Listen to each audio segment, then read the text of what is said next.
Magandang araw po.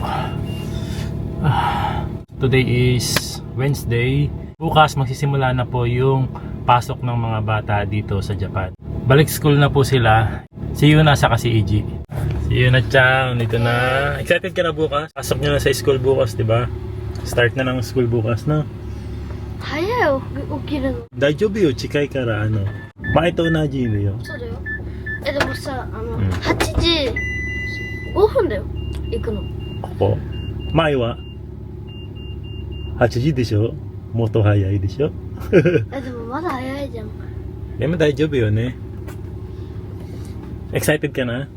Ne, bagong school, bagong tomodachi, bagong classmates, ne? Bagong teacher, ne? Ngayong araw medyo marami-rami yung gagawin namin. Pero yung pinaka-highlight ng gagawin namin ngayon is yung pagbalik namin sa Ashikaga. Sa apartment po, sa dating tinitiran po namin.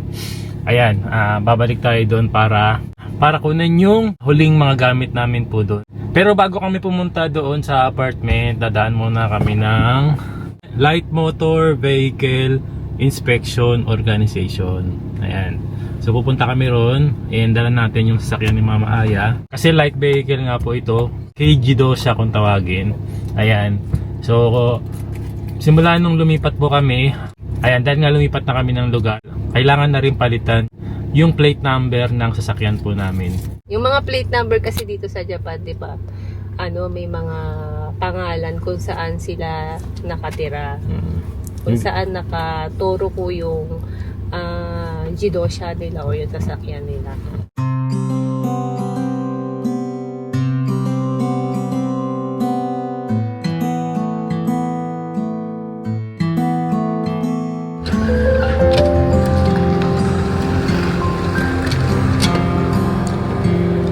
Hoy, bawal yan.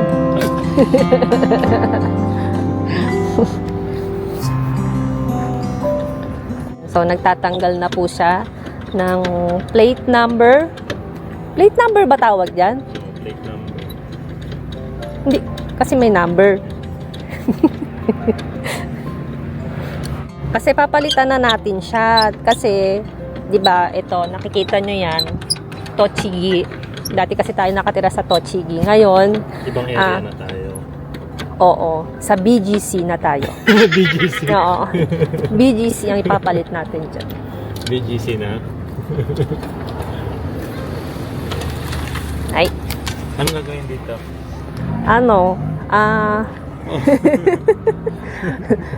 Pwede ba yung i-ano? Ano ba yun? Kalakal ba yun? 読み取り結果が正しければ、左のはいのボタンに手をかざしてください。電動書をお取りいただき、画 Ayun, 面 may の通り、 ticket 書類の位置にお貼りください。 Kinuha na yung plate number natin. After 30 minutes. 30 minutes ba? 30 minutes no? Kala ko 24 hours eh.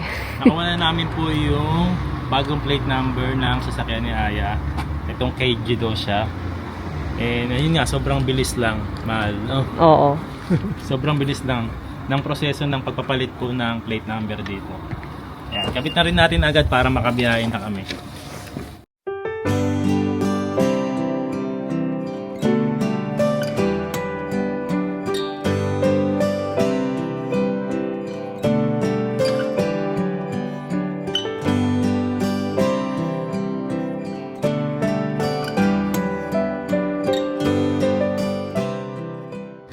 Ang next naman na papalitan natin ng plate number ay yung Kuruma mo.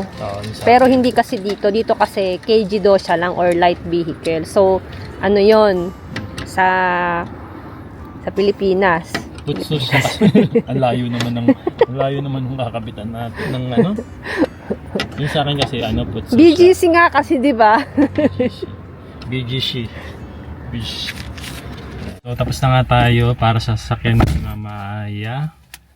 Magkano ba nagastos natin, Ma? Una kasi nagbayad tayo dito ng 2,400 yen. Actually, pwede mo namang ikaw magsulat. Kaya lang, parang napaka-complicated kasi. Tsaka... may bayad yung pagsusulat nila? Meron. Diba, Singropyakin kasi yung pagpapalit ng plate number. Tapos yung 800 kasi, ano ba yung nakalagay doon? explain natin maigi. Pero tayo nagpasulat na lang sa kanila kasi nga Hajimete wakaranai. Nihongo tabemasu.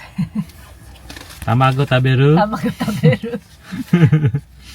Ayan, ito, ayan. Yung 1,600 din is yung sa number change. Tapos plus 800 yen para sa vehicle inspection certificate reissue. Total of 2,400 yen. Tapos nagbayad pa tayo dun sa kabila ng 1,000 yen. Rinig ko, pagka sa kanila ka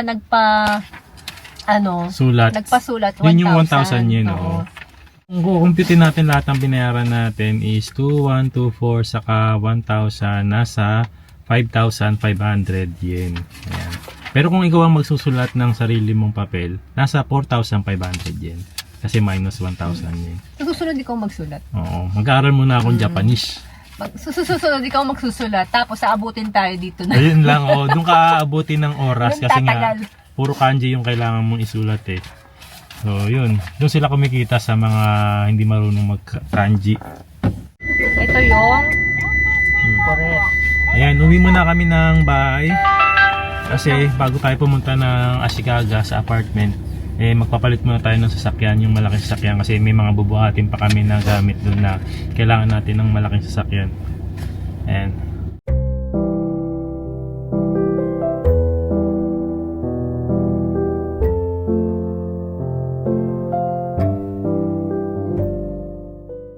So, ayan, nakabalik na nga kami dito sa dating tinitira namin, dito sa apartment.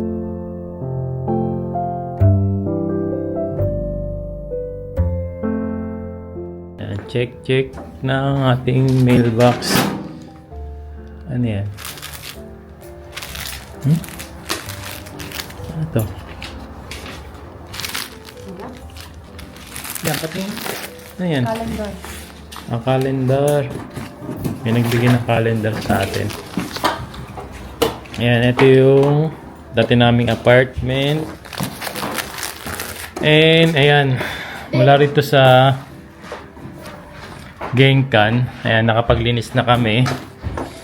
And dito sa loob, at malinis na rin.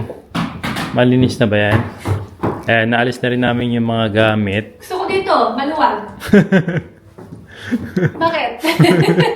Ganyan kasi yung reaction ko nung una ko nakita tong bahay, itong apartment na to eh. Nung nag-check kami dito, naghahanap kami ng apartment. Paano yung reaction ko nun pagpasok dito? Gusto ko dito, maluwag. Onegaishimasu. Happy ako, no? Ikaw lang? Happy tayo. Oh. Ayan. Ayan. Kasi nga, sobrang luwag talaga nito compare doon sa dati nating tiniran. Oh, No, yung una natin tiniran. Walang living area doon. No. Kaya yung isang room ginamit namin, yung isang room ginawa nating living area, no. Dito naman, anong to, mahal? Ilang DK to? Ni LDK. Ni LDK. 2 rooms, living, dining, saka kitchen. Kaya medyo maluwag itong apartment namin compared doon sa una, ano? Yes. Yan. So yan, lahat ng mga gamit dito nadala natin. And ano pa ba yung ano natin dito? Pakay natin dito. Lumipat ulit. Ilipat pabalik dito yung gamit. Hindi. Dadalhin na natin yung iba pang natitira nating gamit. Ito yung mga sampayan. Tapos ano pa ba? Tapos tatapon na namin yung ibang gamit na hindi na kailangan. Tapos kukunin na rin natin tong wifi, ano? Oo, yan. Ito. Yan talaga yung wifi natin. Yung wifi namin na wala na rin, wala na connection, ano? Yung wifi natin wala Oo. na. Tapos, kailan i-connect naman sa bahay doon yan? Bukas din, oo. Yes. Kaya dadalhin na namin ito. Paano ito tanggalin? Yon. Yan. Pamagaling. Ayan. Nagtutor din si Yuna Chang. Nagtutor. Tinutor na si Teacher Ibon. Oo. Baka daw gustong comment ni Teacher Ibon dito. Ayan. Makikita nyo, wala na yung mga gamit namin lahat dito. Ayan, maglilinis na lang talaga kami ngayong araw. Tapos, Yung mga itong mga gamit na to, katulad ng mga carpet natin sa tatami area and sa dining area, itatapon na po. And itong mga hindi na mga gamit, itatapon na rin siya. Sige na, Tatapon na rin siya. walang tissue ha? Doon na. Pati itong mga hindi na mga gamit, yung mga basahan na hindi na rin magagamit doon. Ano? Kukunin na rin ba natin yung kurtina? Kala ko yung aircon eh. Hindi. Bawal. Kasi nung tumira tayo dito, mahal, no? Meron ng aircon dito, no? Isa. Saka yung sa living area. So, yun. Doon naman sa yung sa tatami, yun, pakita natin. Wow, new house! Gusto mo dito, be? Ha? 住んだでしょ Ayan, ito yung sa washing machine area. Then, ito yung sa tatami area. Kwarto ni AG. Kwarto ni AG. Medyo may problema tayo nagkaroon dito ng Stain. stain. Oo. So, baka makamahal. Kasi, lahat naman siguro ng apartment merong deposit, no? Oo. So, pagka lumipat na yung tenant, Titignan nila. doon sila kumukuha ng, ayan, pang repair, pang linis. Pag may mga nasira ka dito sa bahay, may Ayan, nasulatan. deposit. Oo. And ayan, possible na ibawas dun sa deposit namin dahil itong side na to ay possible na palitan. Kasi, ewan ko pa kung anong nangyari dito. Wala naman tayong maalala na nangyari dyan. Ano? Nakatakip yan ng carpet eh. Oo. Baka may namatay dyan na hayop. Hayop. Sa ilalim. Sa ilalim? Sa ilalim, tapos tumagas pa taas. Ayan, malinis na lahat, no? Usually, dito sa Japan, pag lumilipat ng tenant, umaalis na ng kanilang tirahan sa ng apartment. Bago nila iwan yung apartment, nililinis muna nila. Ayan, yung ginagawa natin ngayon, nililinis natin. Hindi naman actually talagang linis na walis-walis lang, ganyan. Tapos yung mga gamit, actually, pwede mo naman din ipatapon na lang doon sa agency kung di ako nagkakamali. Pero kasi, Betsuryokin yun. Panibagong bayad yun, oo. May bayad yun. So, syempre, kaya naman nating maglinis. Kahit na rin naman natin bitbitin lahat ng basura. No? Para bawas bayad na rin, no? Diba? No. Yung pambayad na lang ng bahay. Ikaw, what can you say sa ating, syempre ang dami nating pinagdaanan, di ba? Lipat-lipat tayo. Sabi nga, may ibang mga nanonood sa atin, lipat na lang mo tayo ng lipat. After ito, may lilipatan pa ba tayo? Lilipat pa ba tayo? Tingin ko, wala na, syempre. Grabe naman. Nabali nakatatlong lipat pa lang kami. Tatlo ba? Dalawa, pangalawa. Pangalawa, oo. Yung una kami nagkakilala ni JP noon. Una nagkakilala. Unang Doon. naging bahay natin. Oo, yung nakaalala nyo ba yun? Di ba, doon pa tayo nag-barbecue tayo dati noon, di ba? Tapos, medyo yun na nga, lumalaki na si AG. So, kailangan ng sariling kwarto. So, humanap kami ng bagong apartment. Ito yon, malapit lang din sa school. Ibang barangay, malapit sa school. At yun, may sarili na siyang kwarto. Ngayon naman, si Yuna-chan naman ng ngayon na lumalaki.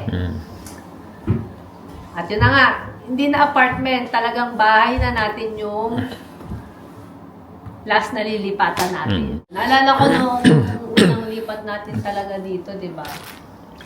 Super saya natin. Ngayon, malungkot talaga rin kami nga alis dito. Oo. Kaya lang, para sa future din ng mga bata, And ayun, para maging stable na rin. Nakakalungkot naman talaga pagka may iniiwan tayong isang lugar na puno ng memories. Actually, nung sa unang bahay natin, Sobrang nalungkot din talaga tayo. nakakalungkot din, dami ding memories. Doon si Yuna-chan, doon nung baby pa si Yuna-chan, doon lumaki si Yuna-chan. Ne?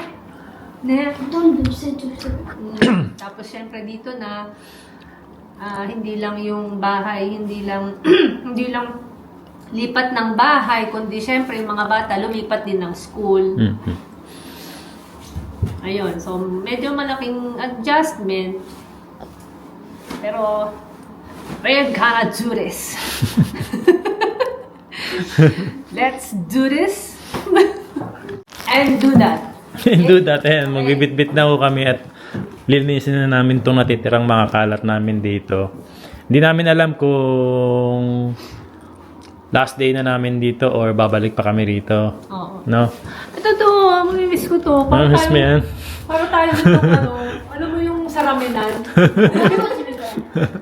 Oh, ang laki ng ano natin, exhaust fan. Linisin ko rin tong sa taas. Oo nga, no? Oo, linisin ko rin yan. No? So, yun. Ayos muna po kami dito. Yes.みんな Okay. って何持ってるの